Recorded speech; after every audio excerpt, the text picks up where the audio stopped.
Y entonces, ¿cómo? ¿Qué decías, Hugo? Quería preguntarte, negro, en los primeros tiempos, ¿cuáles eran los temas en los que se trabajaba cuando todavía aquí por Sudamérica, ¿no? Estábamos con esos estudios, trabajo, cuál era la bibliografía? La cosa empezó con unos pocos politólogos, porque de esa Facultad de Ciencias Políticas y Sociales salieron también los primeros amigos que nos acompañaron en todos estos trabajos. Entonces también había algún politólogo y había también algunos antropólogos. Y por supuesto gente común que estaba en sus ocupaciones, en sus distintas cosas. Al iniciar nuestros estudios en esas especies de retiros, nos interesamos vivamente por el estudio de la situación sociopolítica de aquel momento histórico. Un poco por la formación de la gente que formaba esos grupos y otro poco porque veíamos que existía cierta urgencia, se estaban produciendo una cantidad de fenómenos de descomposición social, unos cambios en todos los sistemas de aquella época que anunciaban el crecimiento de la violencia, claramente. Después ya se vio en forma con el guerrillerismo y se vio con las represiones militares y todo aquello. Pero eso ya estaba en marcha cuando nosotros nos pusimos a hacer las primeras investigaciones, los primeros estudios. Y era pues una cosa de entender la situación social, la situación política, la situación económica, y empezaron a organizarse algunos estudios monográficos. Es decir, hubo gente que se ocupó específicamente de estudiar los movimientos sociales. Otra gente hizo recopilación de materiales y síntesis grandes, algunas muy bien hechas, sobre los partidos políticos. Y otra gente empezó a estudiar la situación general de lo que iba ocurriendo en América Latina, que era lo más próximo a nosotros. Así que los primeros estudios que se hicieron fueron de esa naturaleza. Lógicamente, ya estábamos siguiendo la línea de lo que se veía en la mirada interna y demás. Estábamos viendo otro tipo de fenómenos aparte de lo que crudamente se podía ver en la realidad sociopolítica inmediata. Otros fenómenos mucho más subterráneos, pero muy importantes, que empezaban a aflorar. Me estoy refiriendo a ciertos cambios que hoy llamaríamos psicosociales, es decir, cambios en la mentalidad colectiva, aparte de lo que se conformaba política, económica, socialmente, en la superficie, empezábamos a ver una cantidad de cambios psicosociales que no se veían en la punta del iceberg. Estaban trabajando afuera, pero estaban trabajando. Entonces, claro, nosotros también nos ocupamos, ya en esas mismas épocas, de hacer algunas monografías y algunos estudios de antropología filosófica, antropología, y de estudios de creencias populares, mitos populares, modificaciones en las corrientes religiosas que se estaban viendo en América Latina. Es decir, era un trabajo el nuestro en el que de algún modo conectábamos lo que sucedía en la superficie, que le llamamos lo político, lo económico, lo politológico, y lo que ocurría en la conciencia social, pero subterráneamente. Nosotros suponíamos que eso se iba a ir expresando cada vez con más fuerza, iba a ir produciendo desplazamientos más grandes. Así que prácticamente nos movíamos en esas dos coordenadas, las coordenadas de la psicosociología y las coordenadas de la politología, si queremos ponerlo en difícil. Sí, claro. Pero estudiábamos ese tipo de cosas. Y cuando pasamos después a Europa, Sí. ¿seguimos trabajando en esas temáticas?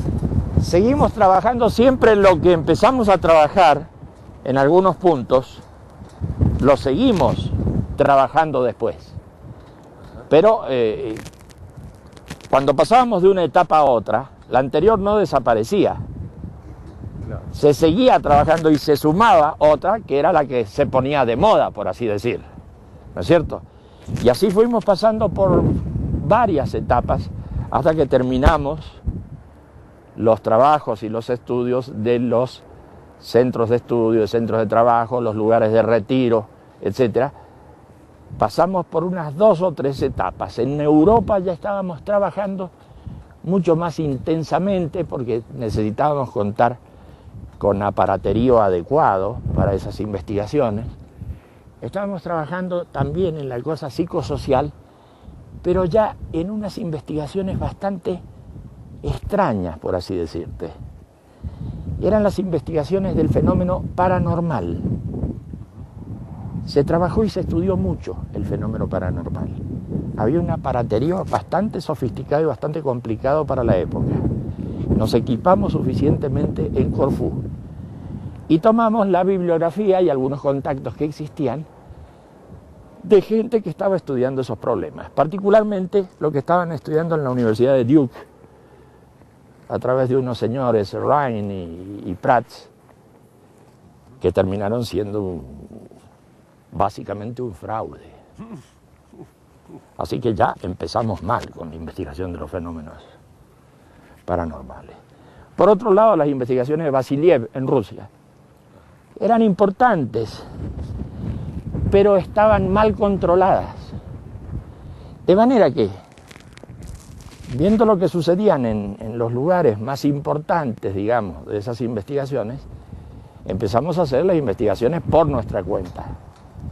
Y empezamos a ver que el control de la prueba era algo muy difícil de hacer. Entonces encontramos una cantidad de errores que ellos no veían, entre otras cosas porque la psicología con que ellos contaban no advertía lo que significaba la traducción de un impulso a una imagen, en fin, cosas complicadas. Pero empezamos a controlar todo eso y después de largo tiempo del trabajo sobre el estudio paranormal, después de largo tiempo, empezamos a alargar, por así decir, misiones, es decir, gente que iba a ciertos lugares a hacer investigaciones de campo. Porque estas cosas terminan sabiéndose. Se sabe que en Filipinas hay unos señores, unos healers, que son curadores, que tocan al paciente y el paciente se cura y parece que le sacan unas vísceras. Bueno, toda esa cosa fraudulenta, la estudiamos, la comprobamos, la fotografiamos por todos lados, construimos todos los aparatos que eran necesarios en la época. Estoy hablando de cámaras Kirlian, de aparatos de resistencia galvánica de la piel, aparatos electromielógrafos, etc. Y por el otro lado, con esas investigaciones de campo, fuimos haciendo comprobaciones de casos extraordinarios que en la mayoría de las veces eran fraudulentos. Entonces nos iba cerrando el campo. Por un lado teníamos los errores de los rusos, por otro lado teníamos la cosa fraudulenta de Rhine y sobre todo de Pratt, más que de Rhine. Y por otro lado hacíamos investigaciones si es que existían fenómenos extraordinarios fuera de laboratorio. Y eso que estaba fuera de laboratorio normalmente era trucado. Así que se nos cerró mucho el campo. Y nos limitamos a nuestras investigaciones. Eso sucedió en Europa, pero mucho tiempo. Después, al volver a América, fue una investigación que duró como 4 o 5 años. Y la bibliografía que nosotros producimos fue una bibliografía interna, nunca lo publicamos. Pero esos son materiales con los que contamos. Volvimos a América y luego de hacer esas comprobaciones por todos lados y de investigarlo, llegamos a la horrible conclusión de que el fenómeno paranormal no aparecía nunca. No aparecía. Por lo menos, con esa forma de investigar las cosas, el fenómeno paranormal nunca pudimos comprobarlo.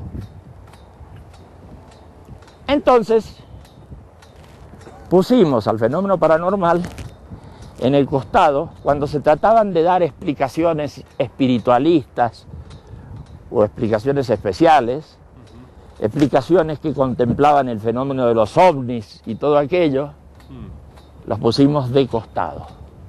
Los pusimos, dirían algunos otros estudiosos, los pusimos en epogé, los pusimos entre paréntesis, porque nosotros no tuvimos ninguna comprobación y lo que existía en el sistema no era fiable.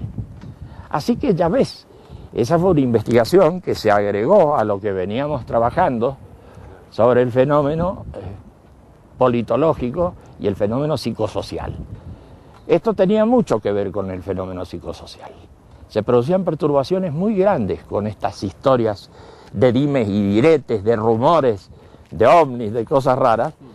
Y bueno, para mucha gente era una curiosidad, pero para nosotros era bastante importante comprobar que aparecían todos esos fenómenos. Así que nuestras investigaciones fueron muy variadas.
Entonces, ¿cómo era lo que decías? De lo que estabas comentando, ¿cómo terminaron esos estudios y trabajos sobre lo paranormal y los fenómenos psicosociales? Sobre el fenómeno paranormal se siguió estudiando, aunque cambiamos de lugar después de Corfú, donde se hicieron las investigaciones más profundas, se siguió investigando. Pero el estudio de lo paranormal se desplazó a otros campos. Mejor dicho, el estudio de lo psicosocial se desplazó a otros campos ya fuera de lo paranormal. Y también se vio que se podían hacer estudios y aplicaciones en algún tipo de institución que creáramos para llevar adelante esas cosas. Así empezaron a surgir instituciones culturales y sociales del tipo de la comunidad para el desarrollo del ser humano.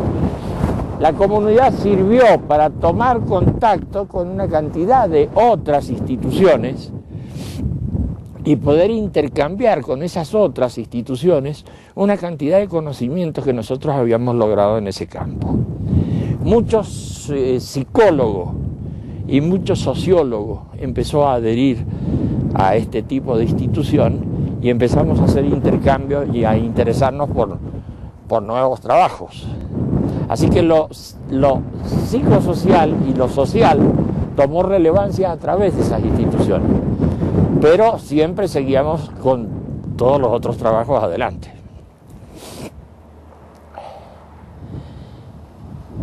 Sí, eso es lo que puedo comentarte sin complicar la cosa. Y la otra línea de los politólogos también se convierte en una acción que se va concretando de algún modo, se retoma y se concreta en una acción. La cosa de los politólogos y todos ellos, sí, también, así como existía la comunidad y empezaba a conectar gente de ciertos sectores, de estudiosos y demás, empiezan a formarse ciertas organizaciones sociales y políticas. Aparece el Partido Humanista, por ejemplo, que empieza a desplegar todas sus actividades en el campo francamente político, así como lo otro. Y es más, de la Comunidad para el Desarrollo Humano, de esa institución, se hacen los primeros pasos para constituir los partidos humanistas. Eso es muy extraordinario. ¿Qué pasa con el Partido Humanista y demás? Lo que pasa es que las investigaciones que se habían hecho y los estudios que se habían hecho hacía mucho tiempo atrás empiezan a fructificar ahí, y es muy fácil para todos estos amigos crear su plataforma, hacer sus desarrollos. Tienen su bibliografía también, porque mis libros tratan sobre todo ese tema, así que están suficientemente pertrechados para iniciar una acción política y una acción social. Así empieza a desarrollarse todo eso que es muy conocido ya en la periferia de este movimiento en marcha. Eso es lo que puedo contarte sin complicar enormemente todas estas cosas.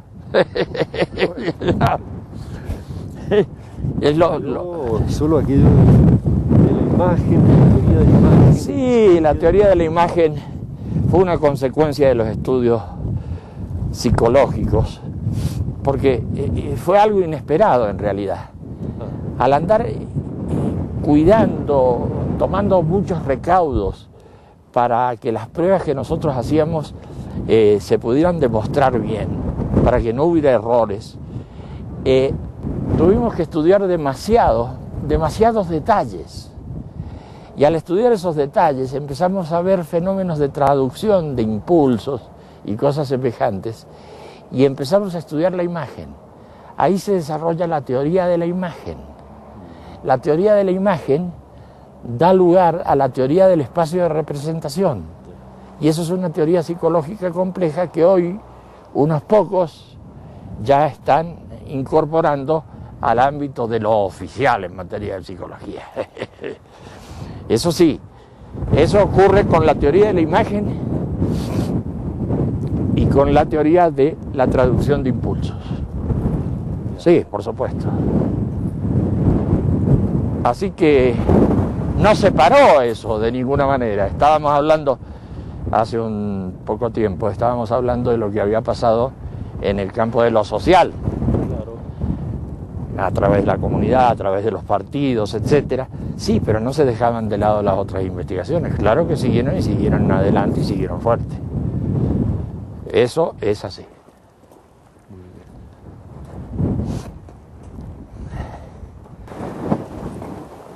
También en las discusiones historiológicas, Negro a veces menciona un modo de ver la temporalidad de la conciencia. Claro, sin duda. Eso va configurando toda una teoría del psiquismo, ¿no? Sí, sin duda. Sí, pero eso es parte de contribuciones al pensamiento. Claro. Contribuciones al pensamiento está formado por la teoría de la imagen por un lado, un acercamiento a la psicología, y por el otro lado a la historiología. Son como dos volúmenes que integran uno solo. Sí.